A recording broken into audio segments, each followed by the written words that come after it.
Hello, everyone. A very warm welcome to from whichever part of the world that you are dialing into this in live session. I'm really delighted that you are all here, and please do put into the chat box which parts of the world that you are dialing in from. That would be pretty cool. My name is Raja Rajamannar.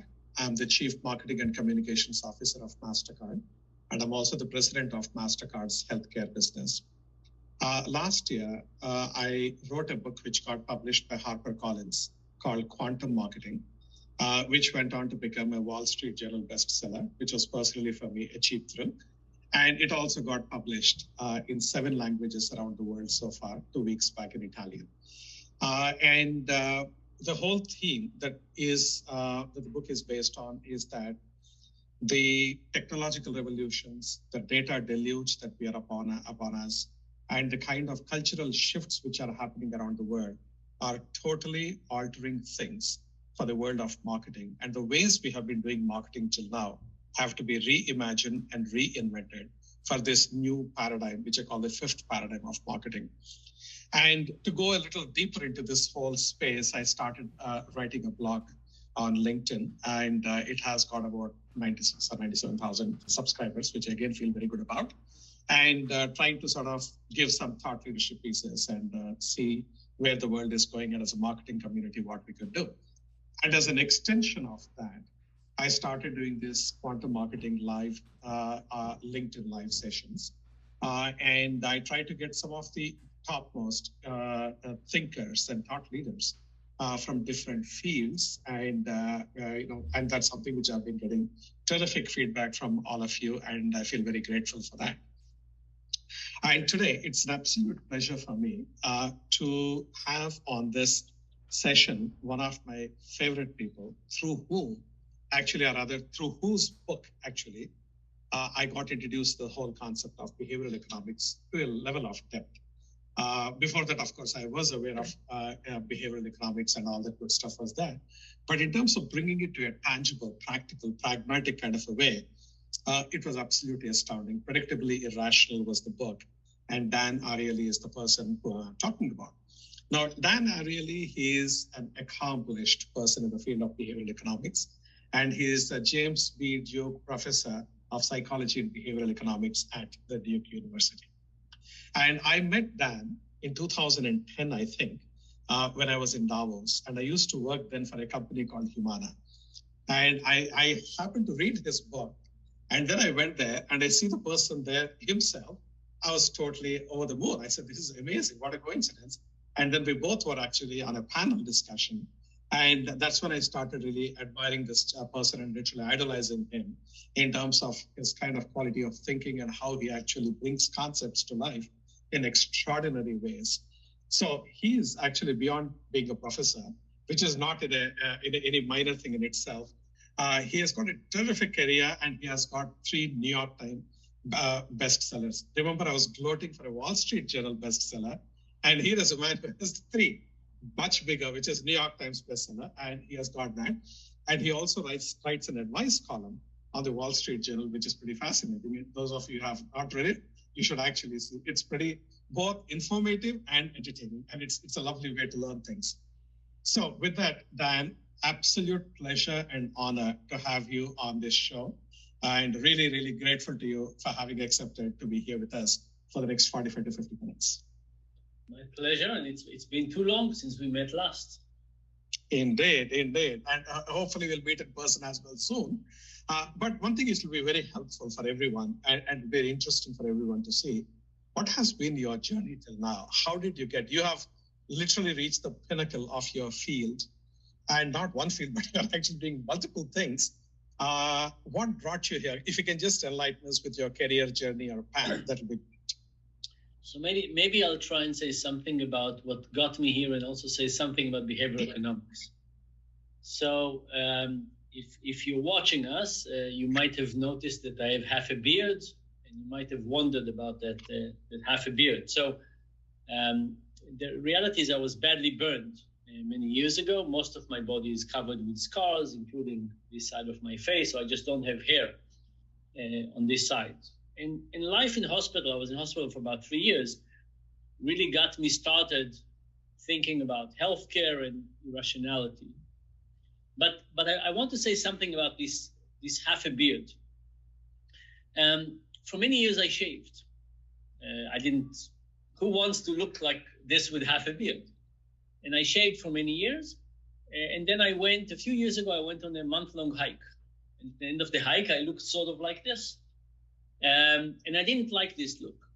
And I didn't plan on continuing with it. I said I'll just do it for 2 or 3 more weeks, just to keep the memory of the trip, of the hike, for a little longer. And then, to my surprise, I started getting thank you notes from people about this half a beard. And why did people thank me for the half a beard? These were people with different injuries, and they did not know that it was by accident. They thought I was trying to be out there with my injury, saying I don't care. And they thanked me. They said gave them a little bit more courage with their own injury. So I thought, okay, I'll keep that beard. If it helps some people, I'll keep it as a kind of a public service announcement. But the real surprising thing, and the reason I'm telling you this story, is what happened around 4 months later.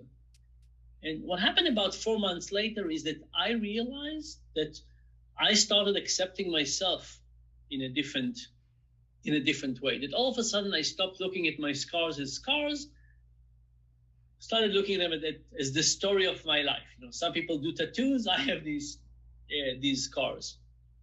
And when I reflected on what happened, I thought to myself about shaving. So a person who is not injured and shaved, they just stand in front of the mirror and they shave. But somebody like me, I did not only shave, I also did something to hide my lack of symmetry. And think about what is the effect of every day doing something to hide a part of me. And just stopping that was incredibly helpful in the long term.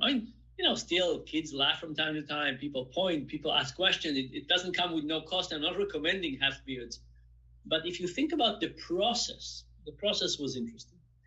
Now, here I am, a relatively good social scientist. My mother thinks amazing social scientist.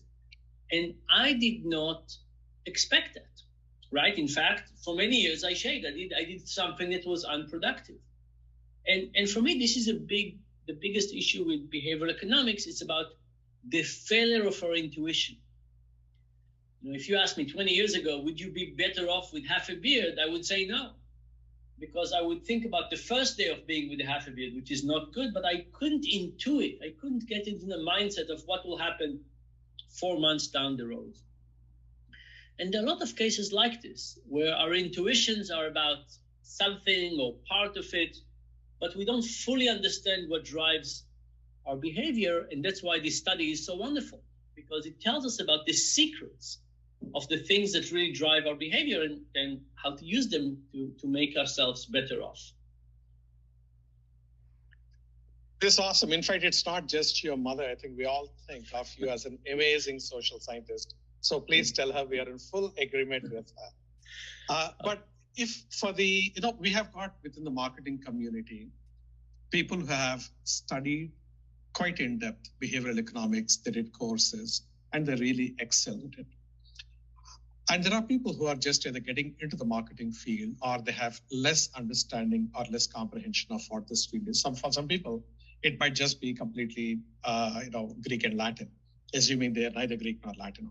So, but from that perspective, if you can just give a very simplified definition or explanation of what exactly is behavioral economics then. So, maybe the easiest way to think about it is in contrast with standard economics. So in standard economics, we think that people always behave in a rational way. People take all the information into account, they do all the comparison, they think long term, they're not hindered by emotion, they can very quickly make the right trade-offs. And in behavioral economics, we say not so fast. Why do we make these very, very strong assumptions? And instead of making these assumptions, we put people to the test. And we say, what if people can't think about all the options? Or what if all the options make it difficult? Or what if people actually try to solve something very quickly and not in an optimal way?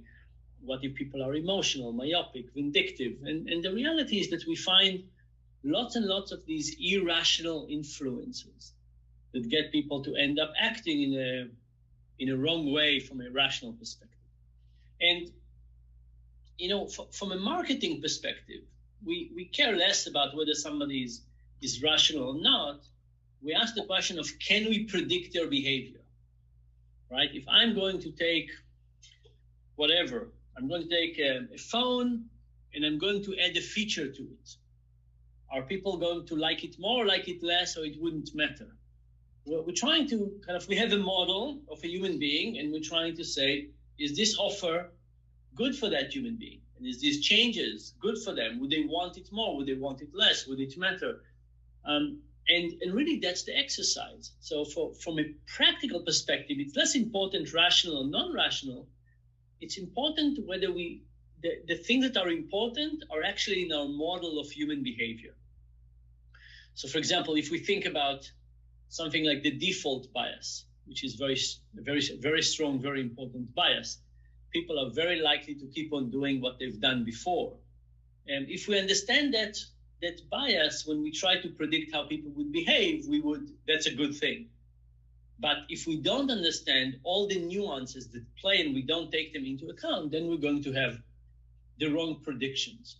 So I think for the marketing community, whether something is rational or not rational, irrational, that's less important. The question is it in our model, in our representation in our mind of how people would react to different changes?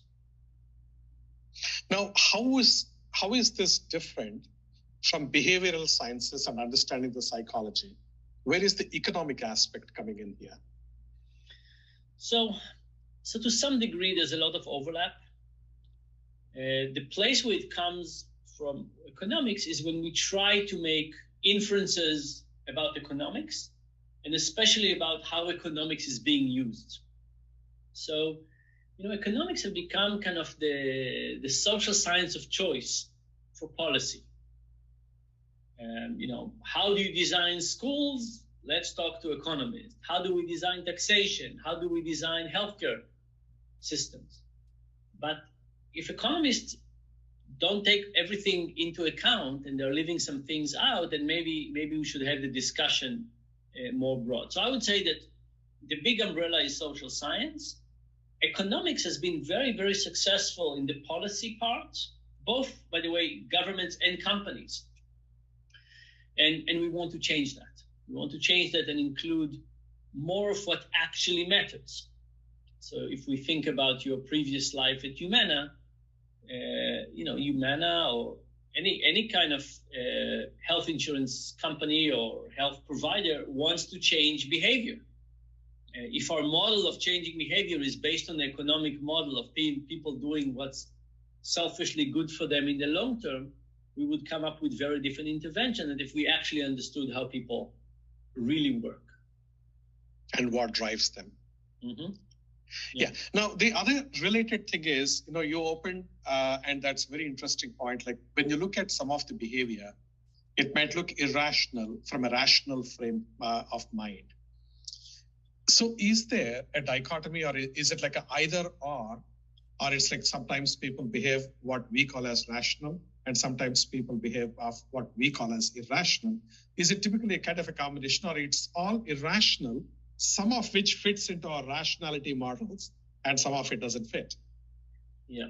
So maybe, first of all, I think it's important to say that it's not the case that irrational is always bad. For example, love is irrational. And it's wonderful. We would not want to live in a world in which people did not do all kinds of things for love. Spending time writing poetry is irrational. So irrational is not, it's often that irrational is bad and rational is good, but it's not always the case. People give money to charity, people help each other. Lots of things are happening. The exact definition of what's rational and irrational is important only to the extent that it makes its way through recommendations, right?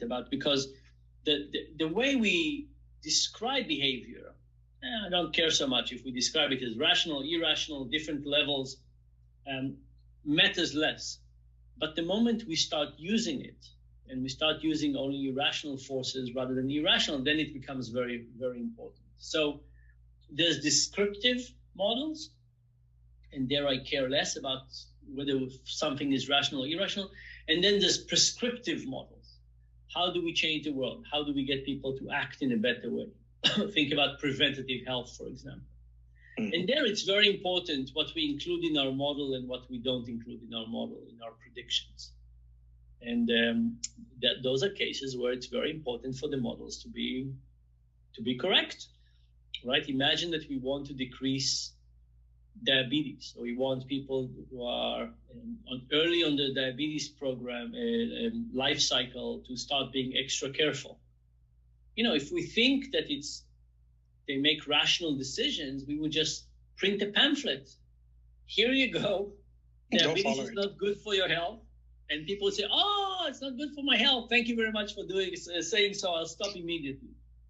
Or texting and driving. Oh, by the way, did you know texting and driving is not healthy for you? And people would say, oh, thank you very much for telling me. I'll stop immediately. Of course, that's not the case. And now we need to understand to a higher degree. But by the way, the other thing that is happening is that as the world is changing, different forces come to the foreground. So, for example, think about something like divided attention, which, of course, we don't have. We switch attention between things. How important was that topic a long time ago, 20 years ago? Not so important. How important is it now when we have a screen and a phone and we can be driving and with our phone at the same time? Incredibly important.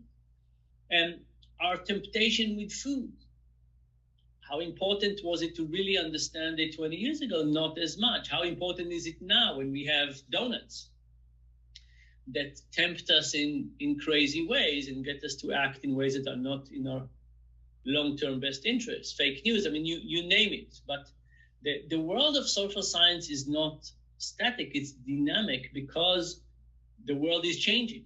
Like we have different forces in our environment. And as those forces change, things change, even with payment, right? The world with Apple Pay and Google Pay and automatic deduction is a very different world than the world without it. The world with credit card is different than the world with debit cards. Those worlds are very, very different, and people act in very different ways.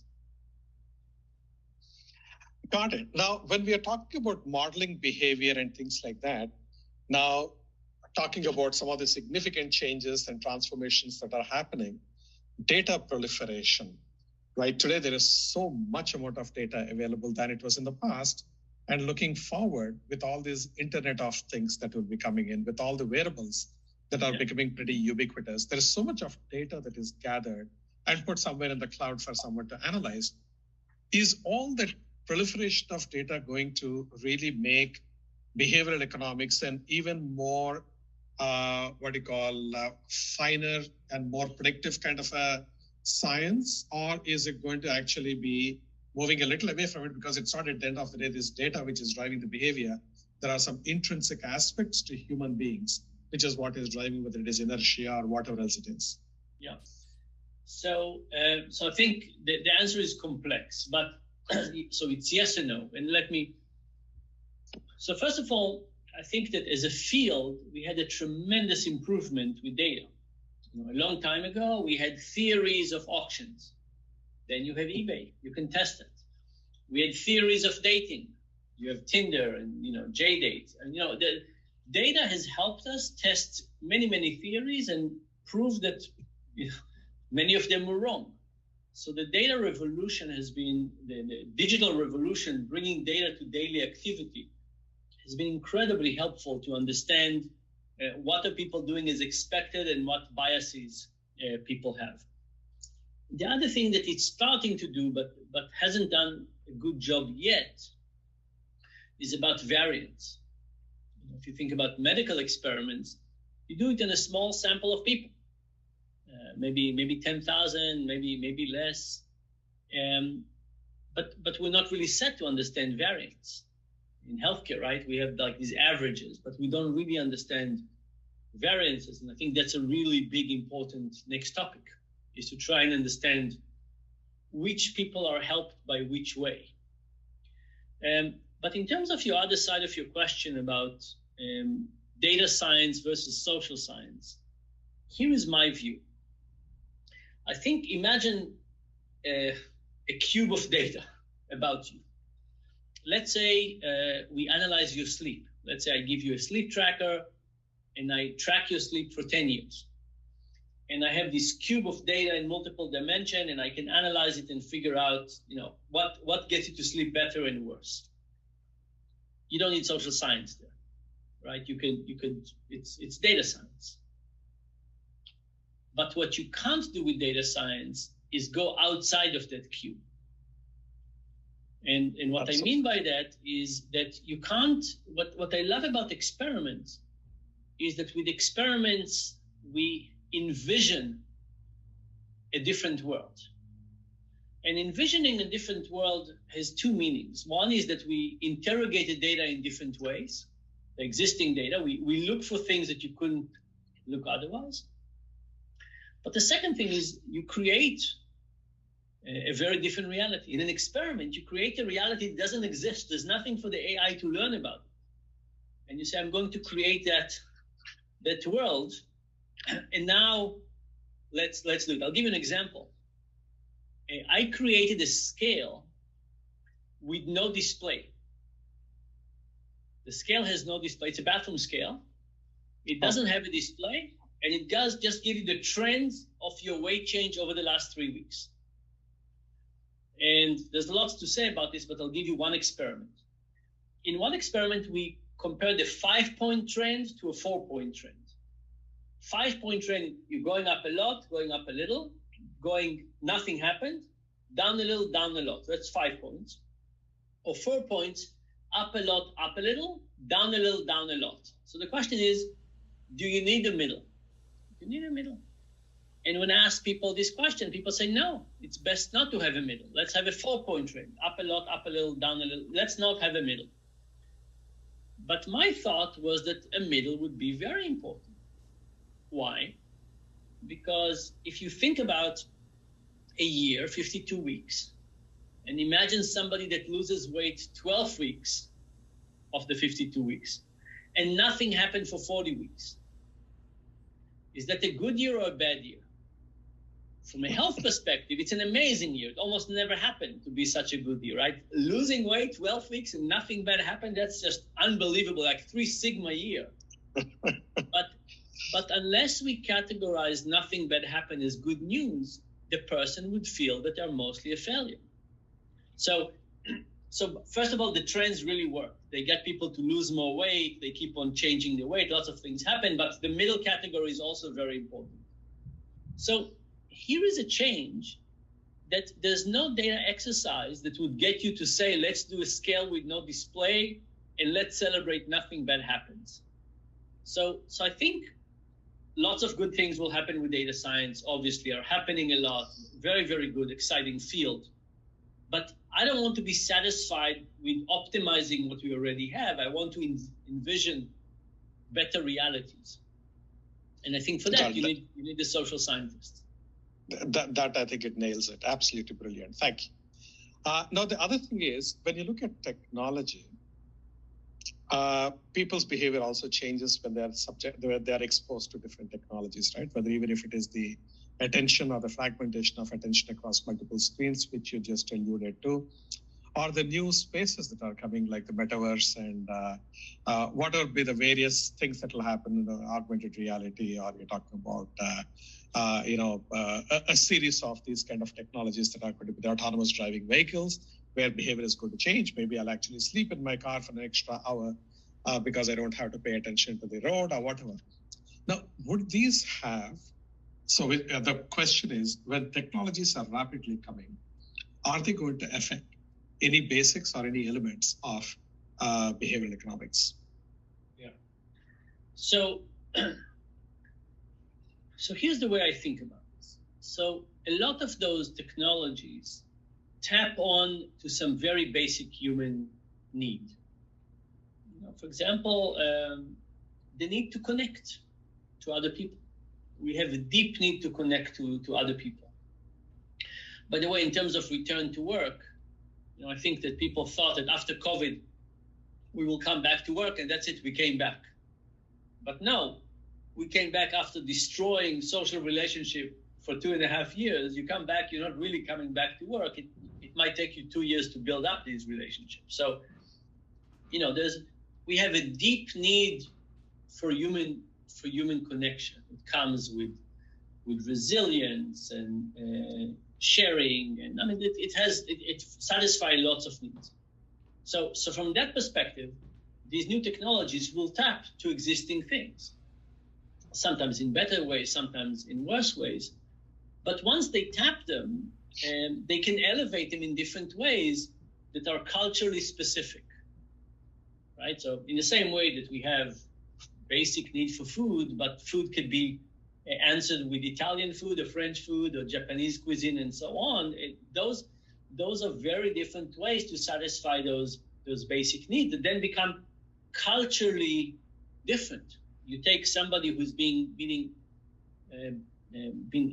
Indian food for 40 years and you say, try something different. They say, why would I ever want to try something different? I'm so happy with Indian food. That's the best thing you can get. There's no reason for me to do something else. So there's food, and then there's the way we do it. And then the culture, of course, consolidates that. So if we think about the metaverse as an example, I think there are different versions of metaverse. It's not yet written in stone what is this version, and what exact needs it will tap, and how they will propagate socially. Even the phone, I think, is not yet written in stone. How do we interact with people? I'll give you a small, a tiny example. 3 days ago, I took a flight from Israel to San Francisco, got there early in the day. Of course, I was a little bit on jet lag.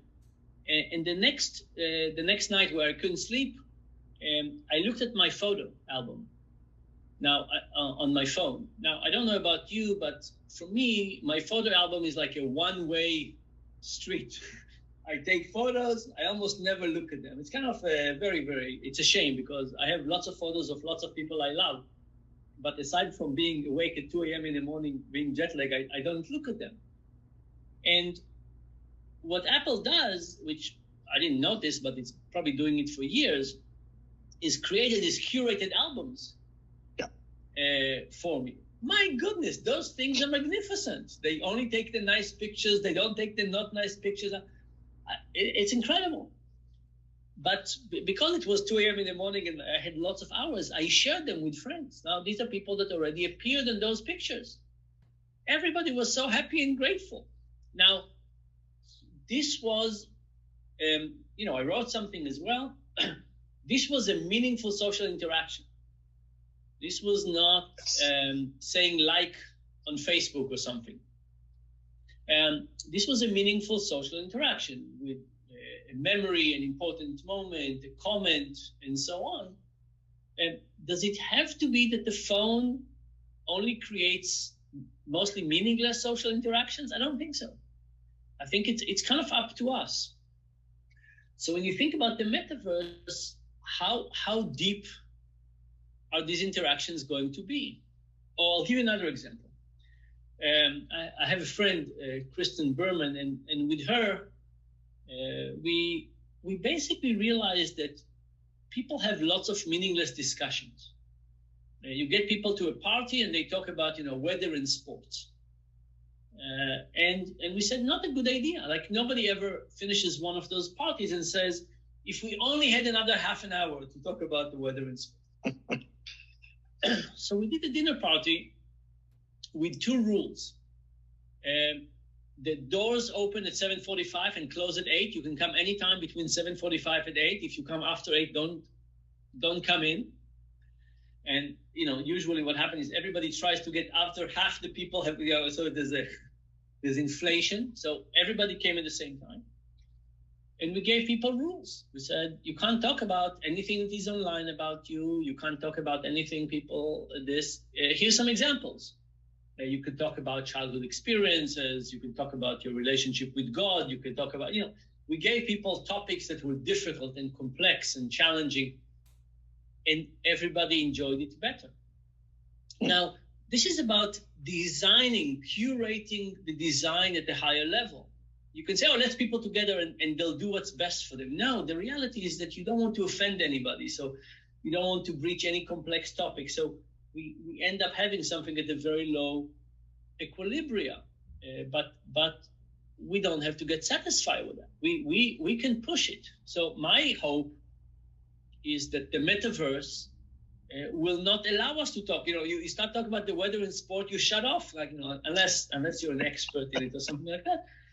But we can create a different sense of what is acceptable, what is not acceptable. And imagine that we design the metaverse for resilience. Resilience is one of the most important feelings that we can have. Is resilience. It's the feeling that you can go around the world, and if something bad happens, somebody will catch you. Like, if you have that, life is different.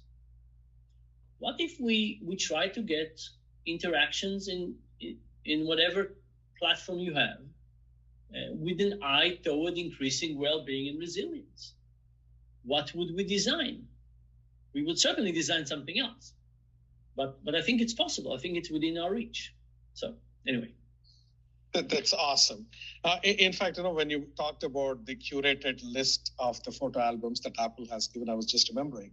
Just last night, I received an email from Spotify. Say they call it Wrapped or Rapper or something like that. They said, this is your whole year wrap in terms of how the music, how many songs I heard, which artists, and how many songs I played, how many times, which were my top 5 songs. Yeah. I was so absolutely blown away. I said, this is amazing. And I realized, they said, I have actually spent more than 4,000, I have listened to 4,000 songs. I would have never guessed that I have such a long thing. But the point is, in terms of leveraging technology to either make you aware of or to help you in terms of, I get the clear thing on how to connect with the consumer from that perspective. Just one question I have, which I thought I'll ask, which is, when you're talking about behavior, people behave very differently when they are on their own. They behave very differently when they're in a group, and they behave very differently, even more so, when they are anonymous. And how do this actually sort of get into play when, as a marketer, for example, we're trying to do stuff? It's very important to understand how people behave in different settings. And any thoughts on this would be fantastic. Yeah. So first of all, we have to understand again that, for example, acting very differently anonymously, it is not written in stone. It is something that develops socially. So, as I told you when we talked earlier before we turned on the camera, I have been very much the target of people who think that I helped create COVID. And, I get a lot of death threats. I get lots of curses. People very, very much hate it. There's actually a video of me that starts with pictures of me injured, and the video describes how, because of my injury, I started hating healthy people, and I joined Bill Gates and the Illuminati to try and kill as many people as possible. But if we think about the quality and the depth and the social whatever nuances of online discussion, it evolves over a long time. And now suggesting, like there was a debate that somebody had about whether I should get life in prison or public hanging, and people weighed on the topic on what's more appropriate. I think that 20 years ago, this would not have been a fine topic for a conversation. But and a few people scream at me on the street from time to time, but it's a much smaller group. And the notion of what is acceptable and not acceptable in these platforms is a social dynamic. And not only it's a social dynamic, but it's a social dynamic where we notice the most extreme. Think about it. When you drive, you notice the people who drive extra fast. You don't notice the people who drive in the speed limit in the same way.